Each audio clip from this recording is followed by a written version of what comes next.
Jordan Barreira chega ao Brasil para se apresentar ao Botafogo e diz estar alegre por estar nesse clube maravilhoso. E seguem as guerras de narrativa, né? Al Rayyan indica ao staff de Gregore que vai pagar a multa rescisória, mas tenta negociar com o Botafogo, que faz jogo duro. Outrora especulado no Lyon, Danilo, né, pode estar na mira do Botafogo. O jogador não deve ser aproveitado pelo Nottingham Forest, que coloca ele à venda, e o Botafogo é até então o único interessado. Sábado que também teve clássico carioca, Vasco e Botafogo, já com Ancelotti no banco, deu Botafogo, jogo em Brasília, e o Felipe André conta pra gente como foi essa partida. Olá, fã de esporte, ligado aqui na ESPN. E no clássico carioca, realizado na retomada da Série A do Campeonato Brasileiro, na capital federal, no estádio Mané Garrincha, quem levou a melhor foi o Botafogo. Com gols de Arthur Cabral e Natan Fernandes, a equipe oficialmente comandada por Caçapa, que teve como auxiliar David Ancelotti aqui no Mané Garrincha, para pouco mais de 31 mil pessoas, o Botafogo levou a melhor sobre a equipe comandada por Fernando Diniz. Logo aos 5 minutos, em uma saída errada do Botafogo, Coutinho arriscou de longe. John fez a defesa e no rebote Verratti não conseguiu aproveitar para abrir o placar. Aos 17 minutos, lançamento na área. Arthur evitou a saída e tocou para Arthur Cabral. O centroavante ganhou na marcação e desviou, mas Léo Jardim, com grande defesa, mandou para fora. Aos 32 minutos, um lance polêmico no Mané Garrincha. Após levantamento na área, um toque de cabeça para trás e a bola bateu no braço de João Vitor. Anderson Daronco foi chamado ao VAR para rever uma possível penalidade. Porém, o que ele marcou foi falta de ataque. Logo aos 2 minutos do segundo tempo, o Botafogo começou a construir a sua vitória. Montoro recebeu de Arthur na grande área, driblou e finalizou. A bola foi no contrapé de Léo Jardim, que defendeu, mas Arthur Cabral apareceu sozinho e mandou para o fundo da rede. Foi o primeiro gol do centroavante com a camisa do Glorioso. Aos 33 minutos, em jogada trabalhada, Montoro encontrou Marlon Freitas na área. O volante cruzou para Natan, que mandou para o fundo da rede. Com o resultado, o Botafogo chega aos 21 pontos, enquanto o Vasco da Gama permanece com 13. Acho que hoje foi um jogo completo da nossa parte, né? Gostei muito do que foi apresentado. Acho que os atletas fizeram aquilo que foi treinado também.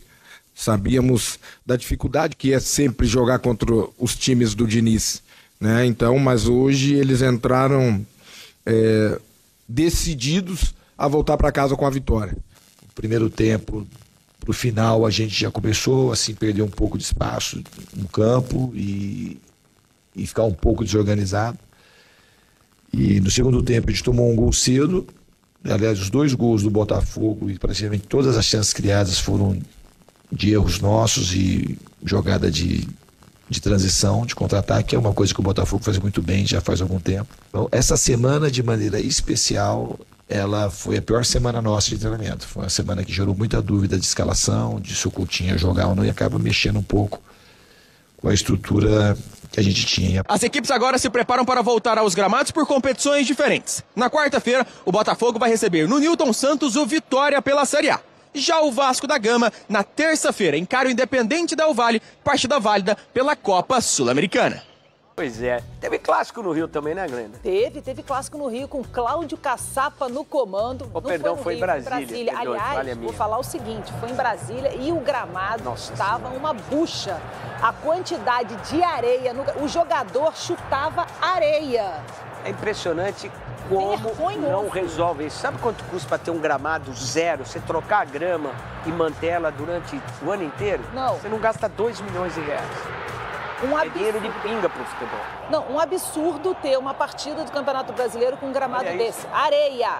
Futebol de praia. Futebol de praia, isso aí. Deixa eu só... Vamos continuar. Ó, o Cláudio Caçapa no comando. O David Ancelotti, que é o filho do Ancelotti, como auxiliar de luxo. Ele foi como auxiliar de preparador de goleiro. Gente... Coisas do futebol. Coisas do futebol, Fernandinho. O Botafogo voltou da Copa do Mundo com tudo mesmo, se impôs diante do Vitória. Conta, né? Não, tomou conta. Não, ele atropelou o Vasco. Atropelou o Vasco da Gama, venceu. Pior jogo do Vasco no comando do Diniz, né? Eu também acho. Pior jogo do Vasco no comando do Diniz. E o Coutinho se machucou, hein? Não, o Coutinho se machucou, é uma pena. Sim. Né? Vamos ver como é que vai ser daqui para frente. O Natan perdeu um gol inacreditável, que ele ficou cara a cara com o goleiro e escorregou ali, não sei, perdeu o tempo da bola, mas os gols foram marcados pelo Arthur Cabral e logo depois desse lance cara a cara com o goleiro, o Natan Fernandes foi lá e fez o segundo. O Arthur Cabral, que é o substituto do Igor Jesus, né, que foi embora, um jogador importante nessa história recente do Botafogo, cotado até para ser jogador de seleção brasileira, foi embora para a Inglaterra, mas enfim, o Botafogo está se reconstruindo aí. E essa escolha do David Ancelotti aí, que fica a dúvida. Será que vai dar certo? Ele nunca havia comandado um time de futebol profissional. Essa aposta aí, o Botafogo faz essa liberação também para ele quando for convocado para a seleção brasileira, já que ele é auxiliar do seu pai, do Carlo Ancelotti. Enfim, vamos aguardar. Tomara que tenha sido uma escolha acertada aí do Textor, né? Porque o Botafogo é impressionante. Ele sofre com escolha de treinadores, com a saída de treinadores. Inclusive o Botafogo, a informação é que o Gregory foi vendido, né? Foi. Está indo embora pro futebol do Catar. Com o antigo técnico do Botafogo, o Arthur Jorge, está tocando o time lá. E gostou e levou ele. Pro Al Rayyan, levou ele embora. Mas é interessante isso, que o Botafogo consegue bons resultados, mas não consegue fixar os seus treinadores. Essa é uma boa observação. Não sei se é capricho do Textor, até porque também é problema dele, porque ele é dono. Arde no bolso dele se ele fizer uma besteira. É diferente de clubes que são associativos, quando fazem essa ciranda de treinadores, a dívida fica para o clube, para quem errou, para quem não escolheu direito, acaba deixando para o seu sucessor a pagar a conta. A reclamação dele, do técnico anterior, é que ele perdeu o DNA do Botafogo. Deixou de jogar pra frente, que o Botafogo agora foi... Se puder mostrar de novo essa imagem anterior aí. Falei. Foi sensacional. O jogador estava chutando areia, eu nunca vi um negócio desse, é muito triste. Isso é básico. E agora que o futebol brasileiro conseguiu vender... Olha só que loucura. A hora que ele ajeita o pé para chutar, e agora? E como o futebol brasileiro, que agora foi vendido, chegaram num acordo, as duas ligas aqui no Brasil, para venda dos direitos de transmissão do futebol pro exterior do Campeonato Brasileiro. O Flamengo não participou da negociação, ficou de fora, mas a negociação mesmo assim avançou. Agora, como é que você vai querer vender o Campeonato Brasileiro com esse tipo de gramado? Que é o mínimo você ter a condição básica do gramado. E como eu disse, custa 2 milhões de reais. A CBF paga metade para o clube que não pode, que eu acho difícil um clube não poder arcar com essa despesa. Mas não pode ter esse tipo de gramado. Com a quantidade de jogos que a gente tem, deslocamentos, mudança de temperatura, e você ainda não tem um gramado, o gramado, em vez de ajudar, ele dificulta, ele atrapalha, não tem condição. Além de atrapalhar, ele pode causar lesões no jogador. Sem dúvida. Né? Sem falar de gramado sintético, né? Ah, não. Isso daí é outro... Aliás, esse assunto é muito polêmico. A FIFA libera, mas está tendo um Mundial de clube nos Estados Unidos, os gramados que eram sintéticos tiveram que ser substituídos por naturais. Cara, a gente vai na contramão. É outra conversa daí. Bom, após a partida, o Cláudio Caçapa falou sobre a chegada do David Ancelotti ao Botafogo e Fernando Diniz lamentou o desempenho do Vasco, que foi horroroso. Se a gente for resumir tudo isso, eu acho que isso mostra tanto a humildade da parte de todos, né? Porque não é fácil, como você bem disse, um auxiliar de luxo mesmo, né? Então eu fico feliz em poder ajudar, e ele participou da forma que poderia, né?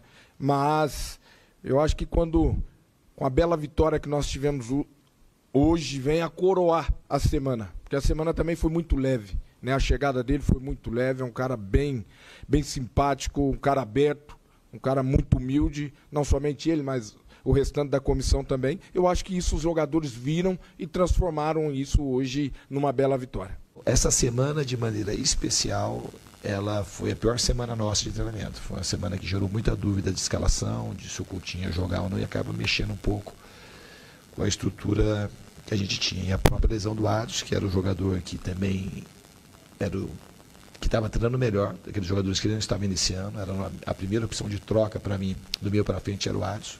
Mas isso não justifica a equipe ter feito o segundo tempo que fez.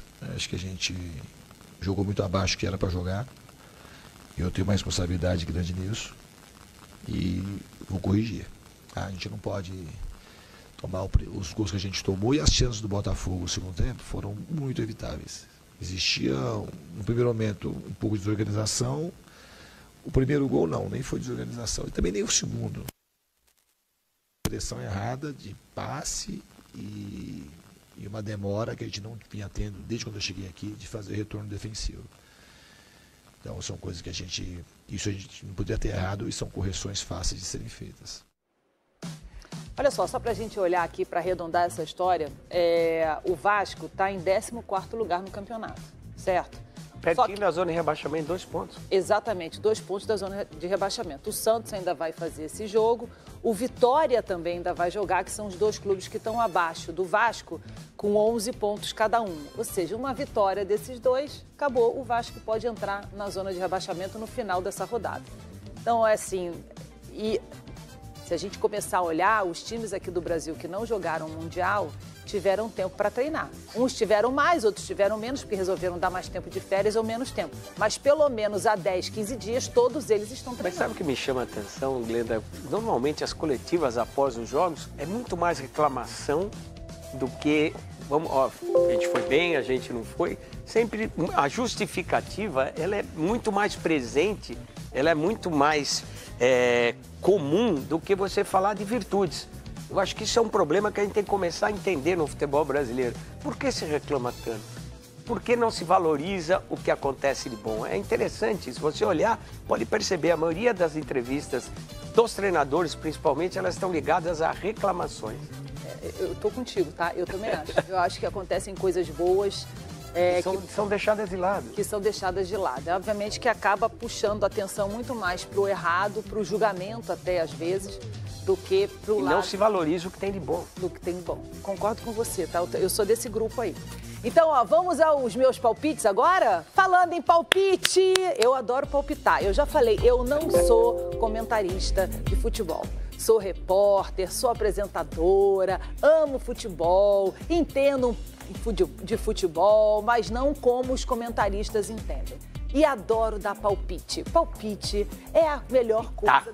É o pitaco, é o palpite. Então os meus a liberdade que a gente pode ter, né? A liberdade de brincar, a liberdade de olhar um jogo e falar assim, eu vou pela minha intuição e não pela técnica. Palpite, palpiteira. Então nos meus palpites da semana... Até porque futebol não é racional. Não é racional. Você vai pela intuição. Agora é rodada de meio de semana. Não, a gente vai dar o resultado agora? Não, né? Agora é direto no palpite. Meus palpites já estão na tela. Estão na tela aqui, pra vocês verem. Palmeiras, falei que o Palmeiras vai ganhar. Eu disse que o Corinthians vai ganhar do Ceará. Eu falei que o Flamengo vai ganhar do Santos.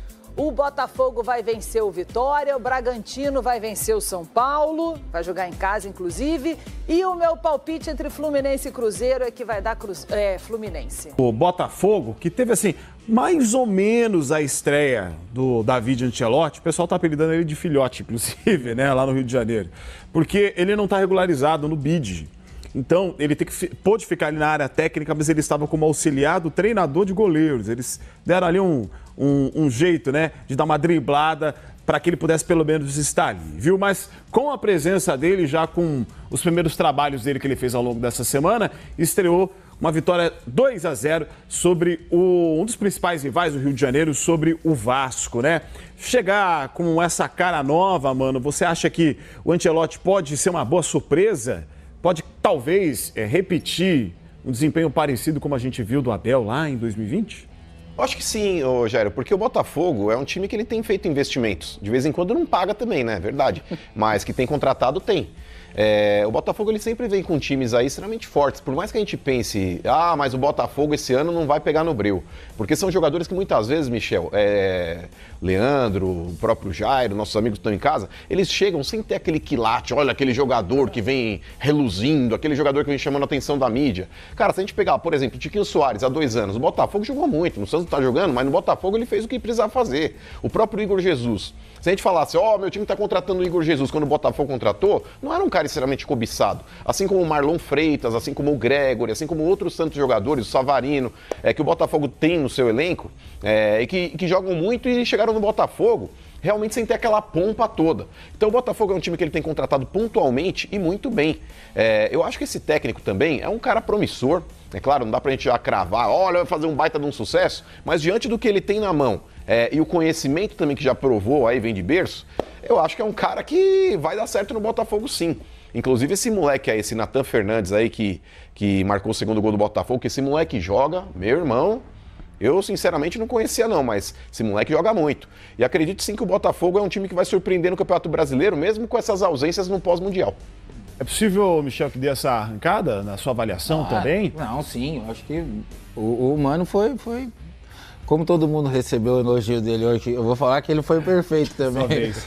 Agora é minha vez, mas realmente concordo com o que ele falou. Eu acho que o Botafogo, nos últimos 2 anos, com os da mesma forma que o Mano falou, com os jogadores que talvez a gente tivesse falado não vai andar, e encaixou e encaixa. Por exemplo, o Igor Jesus sai, chegou o Arthur Cabral, que não chegou a jogar muito no Mundial, mas agora com a saída definitiva do Igor Jesus, ele joga e já chega fazendo gols. Então isso é importante para ganhar confiança. Então eu acho que o Botafogo tem tudo sim para fazer mais um ano como vem sendo nos últimos 2 anos aí. Você acha que o Botafogo de 2025 tá mais pro Botafogo que venceu o PSG ou pro Botafogo que perdeu do Palmeiras no Mundial? Cara, aquele jogo do PSG ali, não dá pra muito levar com parâmetro, né? E esse Botafogo que a gente tá vendo é um Botafogo muito forte, né? Botafogo que jogou lá no Mundial também, né? Competitivo, luta. O Mano foi muito bem quando ele falou que jogadores que você talvez não contrataria pro seu time, mas eles chegaram ali, né? Quietinho, devagar, foi se encaixando e jogam muita bola. Arthur Cabral, muito bom jogador. Nos últimos anos, eu pude acompanhar ele aí fora do Brasil, jogando bem. Então, assim, eu acho que ele vai se encaixar bem nessa posição ali com o ataque do Botafogo. Cara, o Botafogo, eu acho que tem tudo aí pra lutar na parte de cima da tabela, pra disputar título. Ô, Michel, faz diferença, porque eu vi que, por exemplo, o David, ele pediu assim, um treinador específico para lidar com situações de defesa, outro específico para bola parada, outro específico para ataque. Essa estrutura de futebol europeu vindo aqui para o Brasil, isso faz diferença da sua avaliação de forma negativa, positiva? Tanto faz? Pode ser nesse estilo de jogo? Pode representar diferença? Se tá dando certo lá, por que não pode dar aqui? Eu já trabalhei em clube que tinha treinador de atacante. Como é que funciona isso? O treinador dá o treino, porque na verdade antes eles já, né, todo o staff, eles já montam juntos ali o treinamento, né? Por exemplo, aí o treinador chega lá e fala, não, hoje o treino todo é comigo, não vou fazer nada específico. Não tem problema. Os treinadores vão lá e acompanham e ajudam durante o treinamento de alguma forma. Vai ter dia que vai ter um treinamento específico para os meias, um treinamento específico para os atacantes, e aí cada treinador vai lá e dá o seu treino específico para cada jogador. E assim vai. Eu acho que é válido. Eu acho que quantas vezes a gente não parou para ficar batendo no gol ali, entendeu? Então assim, eu acho que é válido. Se está dando certo lá fora, por que não a gente não usar isso aqui no Brasil? Entendeu? Se está dando resultado. Então eu acho que não teria problema nenhum, não. Isso aí é quase uma aula de reforço, né? Eu acho que é legal. Porque, por exemplo, o Carille, ele era o cara que treinava a defesa do time do Tite.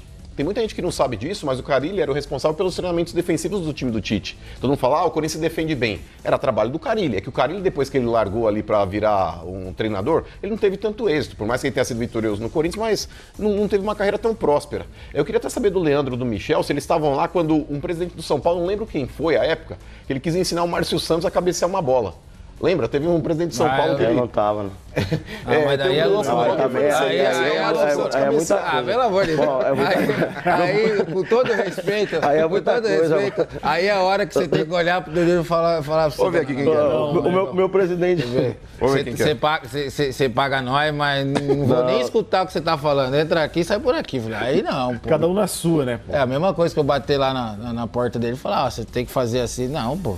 Não dá, né? Não dá. Mas outro detalhe sobre o Botafogo que a gente falou, por exemplo, acho que o Botafogo não tem como pegar como exemplo, por exemplo, o jogo do Paris Saint-Germain, porque ali foi adaptado de uma forma que o Botafogo nunca vai jogar assim aqui no Brasil. A maioria dos jogos do Botafogo. Porque ele entendeu, pô, tecnicamente o Paris é muito superior a gente, vamos fechar a casinha e pronto. Acho que o Botafogo aqui não vai jogar dessa forma. Nem precisa. Não, talvez contra um Flamengo, pode ser, como o São Paulo fez. Pode ser que sim.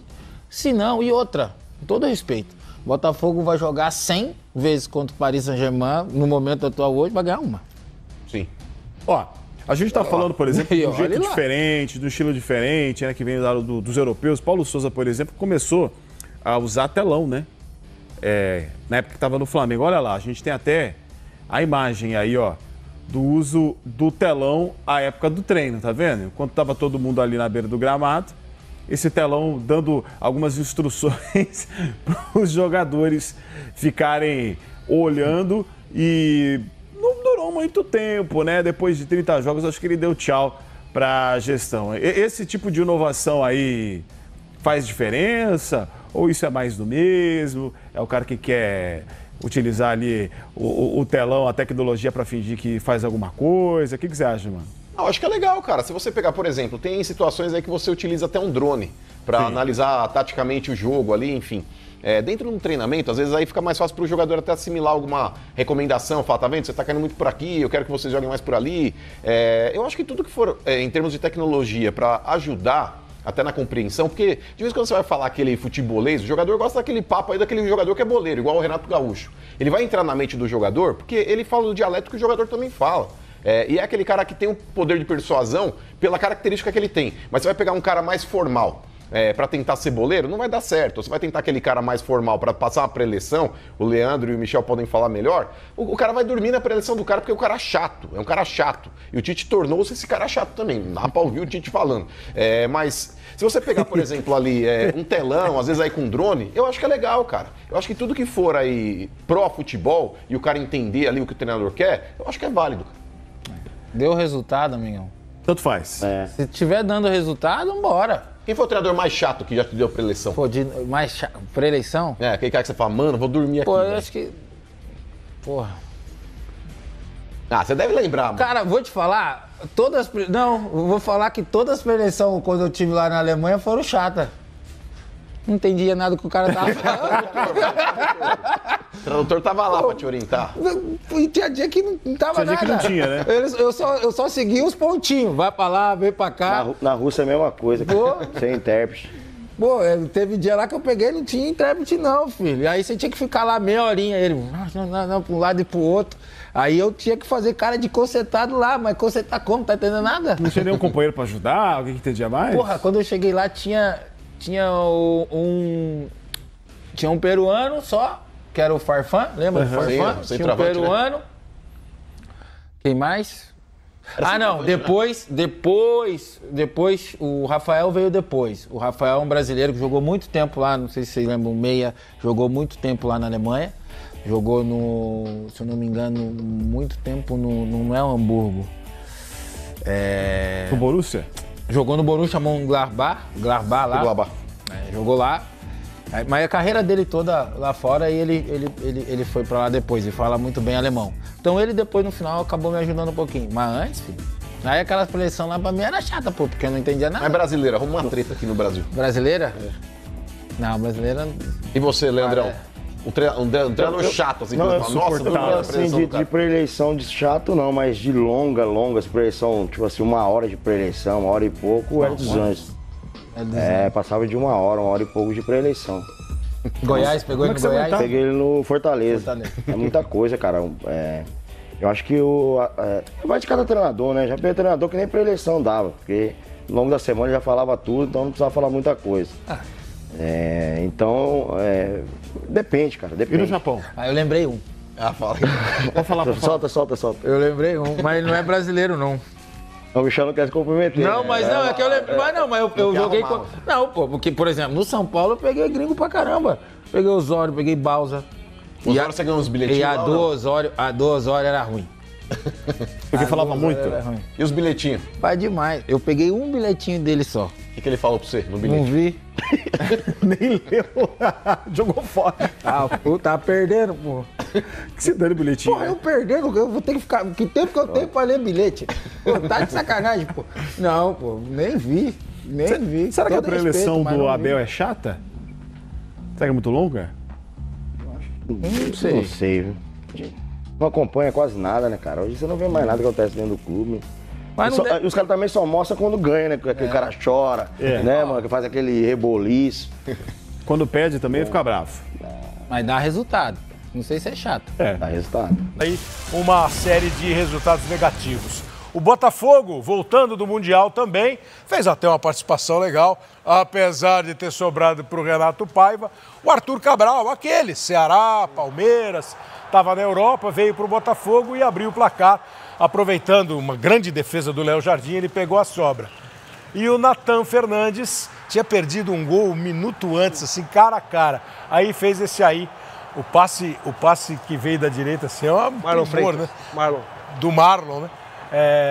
E o gol... Aliás, o Gregory tá indo embora, né? No campo do Botafogo, 2-0. De informação exclusiva, quero contar que o volante Danilo, revelado no Palmeiras e vendido ao Nottingham Forest, está à venda.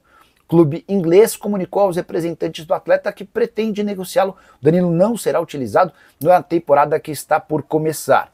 Importante lembrar também que o Danilo estava praticamente vendido ao Lyon, operação que geraria na casa dos 20 milhões de euros. Mas você vai lembrar que o Lyon foi punido com um rebaixamento para a segunda divisão francesa por conta de problemas financeiros. Recentemente o Lyon até conseguiu a permissão para voltar à primeira divisão, mas com uma série de restrições, entre elas contratações de atletas. Diante disso, o negócio com o Danilo caiu e o atleta brasileiro de 24 anos de idade está no mercado à procura de clubes.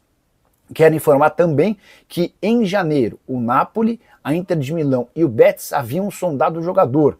Nesse momento não há sondagens de clubes europeus, até porque se imaginava que ele iria para o Lyon.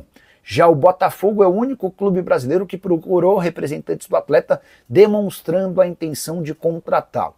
Danilo seria uma baita aquisição para qualquer clube do Brasil, mas nesse momento a pedida do Nottingham Forest parece ser um impeditivo, algo na casa dos 25 milhões de euros, mesmo lembrando que ele foi comprado do Palmeiras por 20 milhões de euros e na temporada passada, até por conta de algumas lesões, só conseguiu estar em campo em 13 partidas.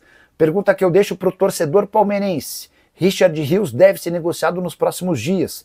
Tratativas com a Roma já estão em andamento, a Roma oferece 25 milhões de euros e o Palmeiras pede 30 milhões de euros. Seria inteligente utilizar a maior parte dessa grana da venda do Richard Rios para a recontratação do Danilo? Já usa o espaço para comentário e registra a sua opinião, beleza? Agora sim, bora falar sobre Roberto Firmino, o atacante brasileiro de 33 anos de idade, que foi alvo de uma negociação recente do Botafogo e também era sonho de vários torcedores do Corinthians, não voltará ao Brasil, pelo menos por agora. É que nas últimas horas o Firmino se acertou com o Al Sadd, time do Catar. No mais rico clube do Catar, vai pagar cerca de 7 milhões de euros para o Al Ahly para antecipação do fim do seu contrato. O Firmino também terá vencimentos bem próximos aos seus atuais, algo na casa dos 10 milhões de reais. A ideia do Firmino era jogar na Inglaterra, mas diante da falta de propostas inglesas e das ofertas brasileiras muito distantes do ponto de vista financeiro daquilo que ele imagina, Firmino preferiu continuar no Oriente Médio. Troca a Arábia Saudita pelo Catar e adia seu retorno ao futebol brasileiro. A tendência é que a gente tenha o Firmino por aqui em 1, 2 ou no máximo 3 anos. Acho uma pena, tenho certeza que o Firmino seria um enorme acréscimo para o futebol brasileiro. Jordan Barreira chega ao Brasil para se apresentar ao Botafogo, aspas, alegre por estar nesse clube maravilhoso. Reforço do Botafogo, Jordan Barreira já chegou ao Brasil. O meia colombiano desembarcou no Rio de Janeiro e deu entrevista ao canal BTB Esporte. Aspas para ele, venho com muita expectativa. Estou alegre por estar nesse clube maravilhoso. Venho ajudar com o meu futebol, minha alegria e poder fazer tudo bem para desfrutar da minha passagem no Brasil. Espero dar alegrias à torcida do Botafogo. Declarou Jordan Barreira. O meio atacante de 19 anos foi comprado por 4 milhões de dólares, cerca de 22 milhões de reais. Junto ao Júnior Barranquilla, ele vai realizar exames médicos e assinar contrato para ser anunciado oficialmente. Um moleque aí que, pelo que eu vi, lógico, sempre são imagens, vídeos, estatísticas, É um garoto muito forte, muito rápido. Joga pelo lado direito do campo. Pode ser que nós tenhamos aí, quem sabe, encontrado o jogador para ser... Não para ser o Luiz Henrique, porque a gente não vai ter em qualidade o Luiz Henrique tão cedo. É um cara muito acima. Mas em estilo, alguém que possa replicar o que fazia o Luiz Henrique ano passado. Se a gente conseguir isso, a gente está praticamente com um time similar em estilo ao do ano passado. Só trocando o Igor Jesus, que é um atacante móvel, por um atacante de referência de área, que é o Cabral. Mas o Montoro fazendo a domada. O Pantaleão, que lembra muito o Bastos. Se realmente o que aparenta ser esse Jordan Barreira for verdade, um cara que tem um estilo de jogo parecido com o do Luiz Henrique, um atacante pela direita, um ponto direita, de muita velocidade, muito drible, corta para o meio, né? Um contra um, rabiscante, vamos dizer assim, né? E a capacidade de cortar para o meio e para o fundo com a mesma facilidade, lembrando muito o Luiz Henrique, ele não é baixinho, pelo que eu vi, não é baixolinha, ele tem uma altura legalzinha, pode ser um cara que possa replicar o estilo de jogo do Luiz Henrique, e aí a gente consegue um estilo de jogo muito parecido com o de 24, com peças um pouco inferiores, mais jovens. Almada e Luiz Henrique são mais velhos do que o Jordan Barreira e o Montoro, mas pelo menos a gente pode replicar o estilo do jogo, o que já é um grande avanço. Estou esperançoso com esse moleque, parece ser muito bom de bola, tomara que dê certo. Al Rayyan indica a staff do Gregori que vai pagar a multa rescisória, mas tenta negociar com o Botafogo, que faz jogo duro. Al Rayyan indicou ao staff de Gregori que vai pagar a multa rescisória de 8 milhões de dólares, cerca de 44,3 milhões de reais, para contratar o jogador neste segundo semestre de 25. Porém, tem postura diferente com o Botafogo e tenta negociar o valor da compra. A informação é do jornal O Globo neste domingo. É o que tem gerado imbróglio. O Botafogo faz jogo duro, bate o pé e avisa que só vai vender o volante pelo valor da multa rescisória com pagamento à vista. Não é uma venda, né? É um rompimento de contrato. Quando você vende, tu pode escolher qualquer valor. Qualquer valor. Pode ser até um valor superior à multa, mas às vezes é pagado de forma parcelada e tal. Agora, se é o valor à vista e da multa, não é uma venda. É o time que veio aqui, pagou a multa para romper o contrato do jogador e assinou com ele sem vínculo. Então, o Botafogo não estaria vendendo o Gregori, estaria tendo seu contrato rompido com o pagamento da multa, né? O Al Rayyan já tem acordo salarial com o Gregori, que enxerga a proposta como irrecusável. A contratação é um pedido de Arthur Jorge, ex-técnico do Botafogo. Calma, não vai embora ainda. Aqui em cima tem um vídeo especialmente escolhido para você. E aqui embaixo tem o último vídeo que a gente postou. Corre lá e assiste, é maneiro. E aqui você vai se inscrever no canal. Clica aqui, se inscreve no canal, dá essa moral pra gente. Tamo junto.